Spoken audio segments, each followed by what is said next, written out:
Welcome back to Turning Point Tonight, where together we are charting the course of America's cultural comeback. We are joined by Dr. Ben Carson, the chairman of the American Cornerstone Institute, as well as the former secretary of Housing and Urban Development. Dr. Carson, we kind of left this off at the last segment. You said, well, I didn't care about poverty anymore because I was able to learn and read about explorers. With this very, very hyper focus on materialism in the country, and people, hating guys like Elon Musk and people who have made wealth for themselves, but also for other people. How do you define success? Because so many people think, well, success is my bank account, or how much money I make, or how many things I have, or how many things I'm able to show off to my friends. In your view of just overall life, how do you define success, maybe outside of the materialistic norms? I would say success is happiness and contentment. If you're Mm, pleased with your situation, there are people who live out in the middle of the forest. They mm, have the material things, and they're as happy as a lark. they yeah. they live it out there. So there's no question that if you live in modern society, it's probably easier if you have money and resources Hmm. to have to, you know, beg for those things or scratch in the dirt to find those things. So, and I tell young people all the time, the reason your education is so important is because the more you know, the more valuable you become. Hmm. And the more valuable you are, people tend to pay you. So you do okay. You Hmm. know, a large salary may not be your final goal or your most important goal, Hmm. but it certainly helps to alleviate some of the difficulties in life. True. Yeah, interesting. Now, given that we're in somewhat of a contentious time in American culture, I would love to, and not to put you on the spot here. What is something that you're concerned about going forward in the next couple of years, maybe even over the course of the next generation? And what are you maybe optimistic about? Like, oh, this is great. This is happening now, and we're really excited to see this grow.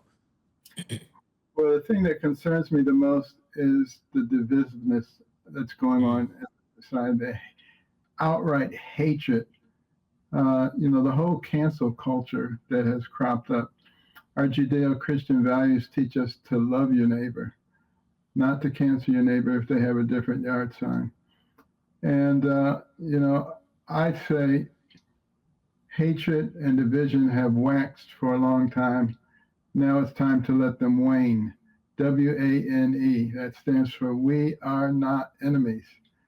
mm, And there are those who want to drive wedges in us on the basis of race, hmm. age, income, gender, religion, political affiliation, because that's how they derive their power.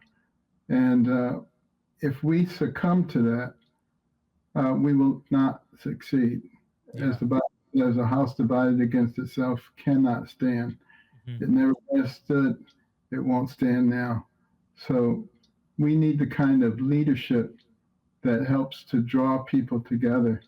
And, we have a lot more things that draw us together than that divide us.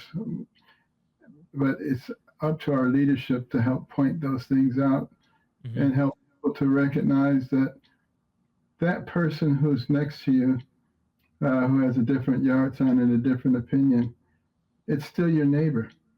Hmm. And one of the reasons that we succeeded as a nation early on, even though we had people who came from all kinds of different places, in many cases spoke different languages, is because they understood the concept of the common good.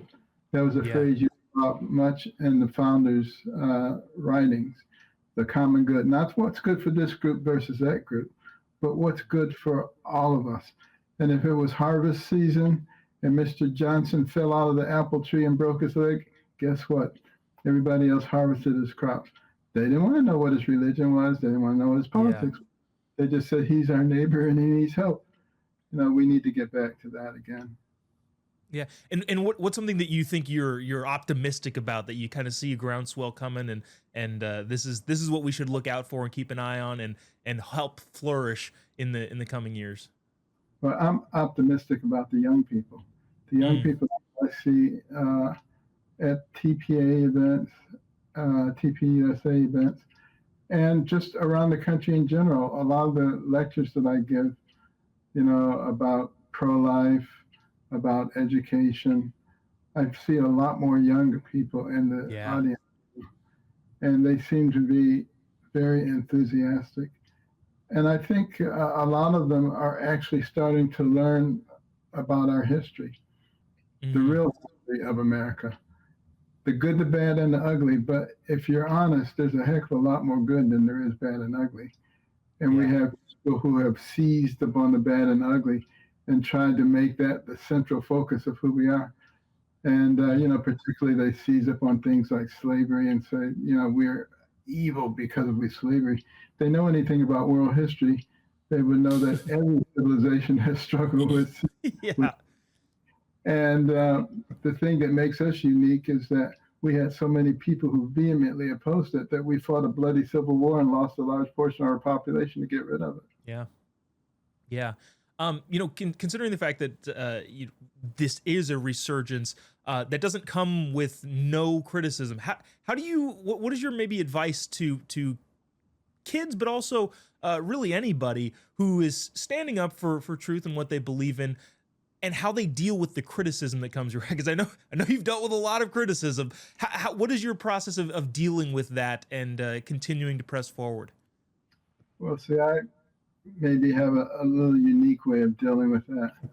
I have great faith in God Mm, and in the hereafter. And I say, whatever you suffer in this lifetime is a speck against the backdrop of eternity. mhm. I keep all of that in perspective. Yeah. And, uh, I used to think it would bother me a lot if I got public criticism. And then I came to find out that it doesn't bother me at all. You're just able to just kind of smart. Yeah, when you know what you believe and what you believe is true, then there's really not much anybody else can say. That's solid advice. Dr. Carson, you're the chairman of the American Cornerstone Institute. What is the goal of the American Cornerstone Institute? What are you striving to get to people? What is tell us about it. Thanks for asking that question. We look at the cornerstone principles that made us into a great country. Mm, We emphasize those. We're both a think tank and a do tank. Those cornerstone principles are our faith. Uh, it's our faith that teaches us how to live together peacefully, mm-hmm, love your neighbor, liberty, the thing that brought so many people to our shores from all over the world, mm-hmm, the ability to lead the life that you want to lead without having somebody dictating to you, mandating what you must do. Um, and a lot of people say, no, no, America's not like that. America is a systemically racist place. It's unfair to people. If we were all that bad, why is everybody trying to get in here? mm-hmm. We start to think about that. And then the cornerstone of community, of Mm, caring about each other, of working together, of creating unity, which gave us enormous strength. And then life, respect for life from the womb to the tomb. As we've lost that respect for life, look what's happened to our relationship with each other.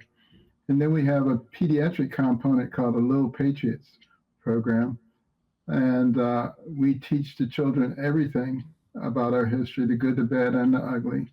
mm-hmm, We have K through 5 learning programs online, free of charge, by the way. A number of mm. school systems are using them now. We have a cartoon series called Star Spangled Adventures.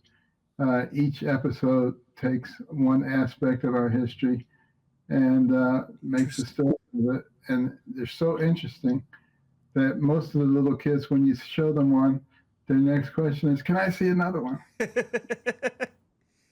uh, But and then we have the Executive Branch for America program, which mm, teaches people how our government works, and it's a mm, certification program. You can get certified.